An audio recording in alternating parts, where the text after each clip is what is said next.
կարևոր փաստ թրիփի մասին, որը մեզնից խնամքով թաքցնում են։ Ուրեմն ինչ է պարզվում։ Պարզվում է ԱՄՆ-ն բարձրաստիճան պետական մակարդակով բանակցում է ադրբեջանական պետական գործակալությունների հետ, որպիսի վերջիններս ներդրումներ ունենան ԱՄՆ այն մասնավոր ընկերություններում, որոնք տարբեր գործունեություն, շինարարություն կամ այլ տեսակ գործունեություն են իրականացնելու ՀՀ Սյունիքի մարզում թրիփի շրջանակներում։ Որտեղից ենք մենք սա իմանում։ Սա մենք իմանում ենք պաշտոնական հաղորդագրություններից, որը տարածվել է այն բանից հետո, երբ ԱՄՆ բարձրաստիճան պաշտոնյան, ԱՄՆ առևտրի եւ զարգացման գործակալության տարածաշրջանային տնօրենը այցելել է Բաքու եւ դրանից հետո այդ այցերի հանագումարում տարածվել են հաղորդագրությունները, որտեղ նշվում է, որ այդ պատվիրակությունը եւ անձամբ ղեկավարը այցելել է Բաքու, որպեսզի բանակցի պետական գործակալությունների հետ, որպեսզի վերջիններս ներդրում ունենան ամերիկյան մասնավոր ընկերություններում, որոնք հետո պիտի թրիփի շրջանակներում Հայաստանում գործունեություն ծավալեն։ Ինչ է սա նշանակում պարզ լեզվով։ Սա նշանակում է, որ այն ընկերությունները, որոնք Հայաստանում, Սյունիքում իրականացնելու են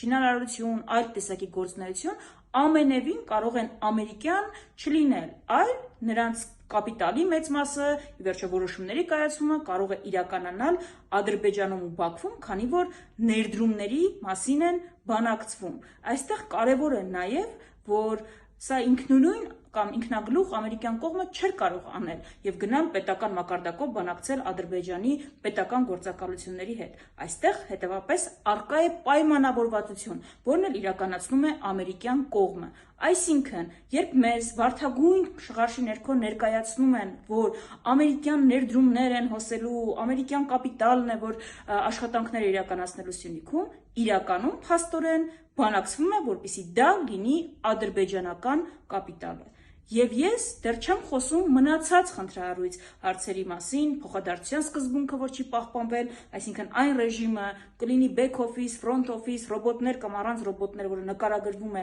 Սյունիքով անցնող ճանապարհի համար, չկա Նախիջևանով անցնող ճանապարհի համար, եւ փաստորեն Իլհամ Ալիևի այն պնդումը, որ պիտի անխոչնդոտ կապ լինի Նախիջևանի հետ, եւ պիտի հայ սահմանապահի չտեսնեն փոխադրումներ իրականացնողները կամ անցնողները այդ ճանապարհով, իրականություն է դարձել։ Ես անգամ չեմ խոսում են 76-24%-ի մասին, որտեղ մասնաբաժինը կարող է փոխվել, ամերիկյան կողմից անցնել մեկ այլ կառավարության եւ այստեղ մենք որևէ ազդեցություն իրական չենք կարող ունենալ։ Ես խոսում եմ այս փաստի մասին, որը մեզնից գաղտնի են պահում, որի մասին չեն խոսում, բայց որը շատ կարեւոր է, որպեսզի պարզ դառնա, թե որն է իրականությունը, այն իրականությունը, որը գործող իշխանությունը մեզնից խնամքով թաքցնում է։